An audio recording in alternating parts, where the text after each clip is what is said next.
information / social media right now is talking about how traditional mainstream media, TV news, newspapers and whatnot are really struggling to find an audience.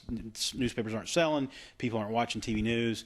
The website behavior is a little different, but because you get most of your content from these media outlets, does it concern you at all that they might be in trouble? Some of them might be in trouble? Well, it would if they actually were in trouble, but they're not, and you have to quantify what it is. I mean, a lot of what they're complaining about is these astronomical profit values that they used to have. I mean, the profits on newspapers used to be above 50%. Now they've dropped about 20%, and they're freaked out about that because obviously you can't maintain the staff that they currently have, but honestly, 20%, Christ. I mean, who would want that? That's awesome. Till it goes negative, I don't know that I would worry about it per se, but that being said, they're in a panic because they can't get anybody to pick up a newspaper. I mean, basically their subscriptions go down, and I don't really think it has a lot to do with people canceling as much as it has to do with them dying. They're just not picking up any new readers. Online they're getting them just fine, but you know what the real problem is it's not the readership issue, because honestly, all things being equal, they are picking up the readers online, but here's the problem. You have accurate metrics for advertising performance on the internet, and this is what's going to really screw them wholesale in the long run. This is why Murdoch hasn't moved Fox over to broadcast live on the internet, because on the internet, you know exactly who your audience is, you know how many people saw the ad, you know how many people clicked on the ad, and you know how many people bought something after they clicked on the ad. With newspapers and TV, you're just guessing.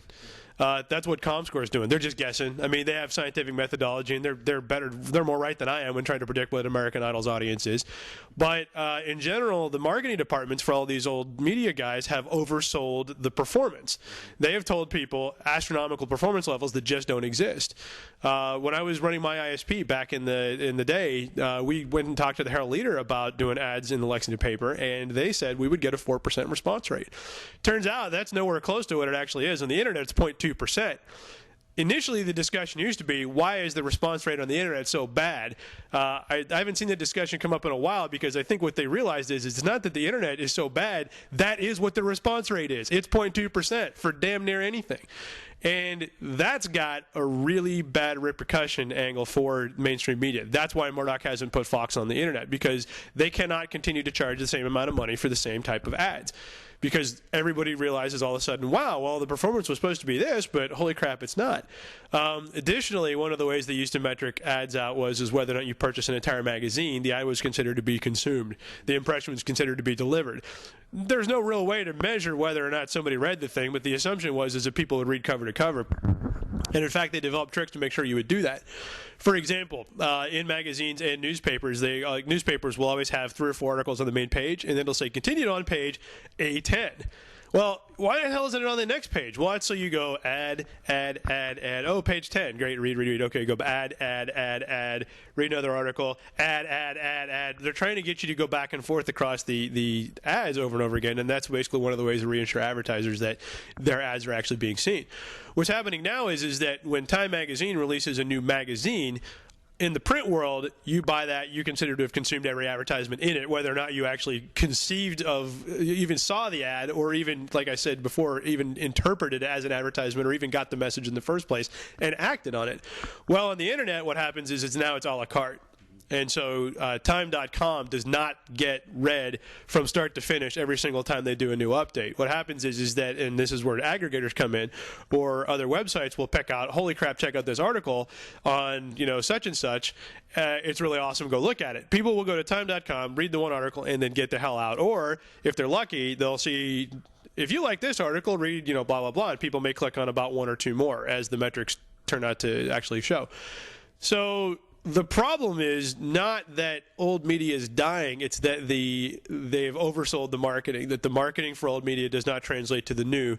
And basically the reason that you haven't seen Murdoch throw all of his properties onto the internet is because if they wait long enough, if they can hold out basically on the dwindling good advertising dollars they've got in print and regular legacy media long enough for the marketing guys on the internet side to slowly bring that amount of revenue up to par through whatever the hell they do, their magic show with, puppets and fireworks and shit. I don't know.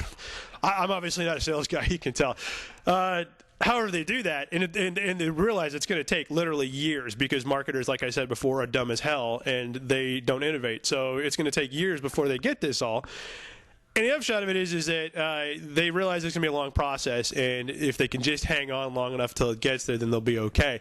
What's happening in the meantime is that because of this lag time, because they have to wait, otherwise they will go bankrupt, that's allowing other people and other news mediums to leap into the mix. That's why blogs exist. That's why news aggregators exist. That's why God knows what the next step is going to be.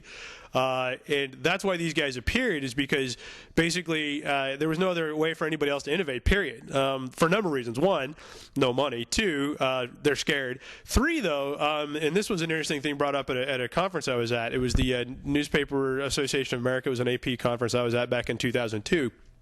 Where they had me get up there and talk about what we were doing, and guys from the Kansas City Star talk about what they were doing, which was fairly interesting stuff, and they're probably still doing it, where they shift their content of their page around based on what time of day it is. Mm-hmm. They said people tend to like really hard news up until about noon, and then they like to read about sports and entertainment as the day progresses, and in the evening they're just all about just goofy crap, because that's when you get home and you're not doing anything anymore. And so they changed their page up, and a bunch of other newspapers are doing some really innovative things, like adding games, for example, which kind of seems, obvious to us, but if you're in the legacy media world, it's not so much. And somebody in the crowd stood up and said, "How did you convince your editors to let you do this?" And everybody just kind of paused and said, "We're just lucky." They didn't convince their editors to do it. They just had editors that were like, "You know what, go for it, give it a shot." And that, unfortunately, is the norm in the old legacy media business. And so you've got these people that basically, it's not that they don't want to understand, and it's not that they got their heads buried in the sand. I mean, it's basically the same thing that I've noticed is happening to me. I mean, I turn 35 next month, and already I'm like, new video games come out. I'm just like, damn, I hope my kid learns this so I can tell me how to play it, Or like when I got, I got all this, like this new deck when we moved into this house, and it took like about an hour for a buddy of mine to set it up, and I was just like, I'm not going to read all this crap. There's no way in hell. I mean, it would just take me forever. And eventually, when you get old, like 70, 80, 90 years old, you're just like, fuck it, forget it. I'm just going to watch the History Channel. I'm done. I'm not going to learn anything. I'm going to have people come over and do shit for me. I forget it. I'm out. And these are the people that are in charge of legacy media, and that's basically where the problem is. And so I don't think they're dying from anything other than basically unrealistic expectations.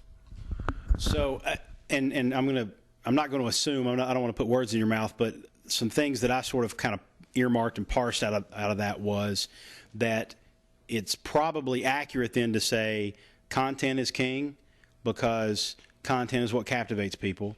And then it might also be accurate to say that through using social media, which is sort of what I sort of study and try to advise clients on and talk about here on the blog, by using social media for corporations, blogging and getting involved in some of the social news websites, if you try to market there, creatively, participate actively in the community, but also try to help your clients out with their content, that's the way that an advertiser per se can reach the new audience that's filtering out the 5,000 marketing messages a day that they're supposed to see. Is that what I'm hearing? Am I right there? Yeah, I would completely agree with that. I mean, I think that's the way to go. People don't really like being advertised to, but they do occasionally want to know about stuff. One of the things I talk about in my book is it's called advertising masquerading as an article. And you see this all the time, like Ben & Jerry's Free Ice Cream Day, for example, is a great, they're just, hey, Ben & Jerry's is still around, come in and check it out, and we'll give you a free ice cream cone, that kind of stuff. You'll see that with like $1,000 hamburgers, for example. Some jackass in New York is selling a $1,000 hamburger. They always claim to have sold it to people, but nobody's bought that. Come on. My ass. What's really going on is that they're just trying to get an article about it, and media likes to run articles about how stupid rich people are. So it's kind of a big fit. They go for it every single time. Well, what's interesting about that is that while in general most of those are annoying and worthless, every once in a while you do want to know. Like, I do want to know, when is Ben & Jerry's going to give away that damn free ice cream cone? Because I like ice cream, I don't care that that's advertising. I actually want to know about that. And so that's where your sweet spot is. If you can basically like filter everything like right into there where it's like, yeah, this is advertising, but you also really do care to know about this. That's probably where your biggest benefit for the internet is. And what happens is if you can hit that sweet spot, then people will basically do the advertising for you. And that's where the social aspect comes into play, because they'll email it to friends, they'll share it with each other on the various sharing sites, and you get all the coverage you want to at the end of the day. And the only way you can do that is by putting stuff up in the first place. Otherwise, no chance in hell.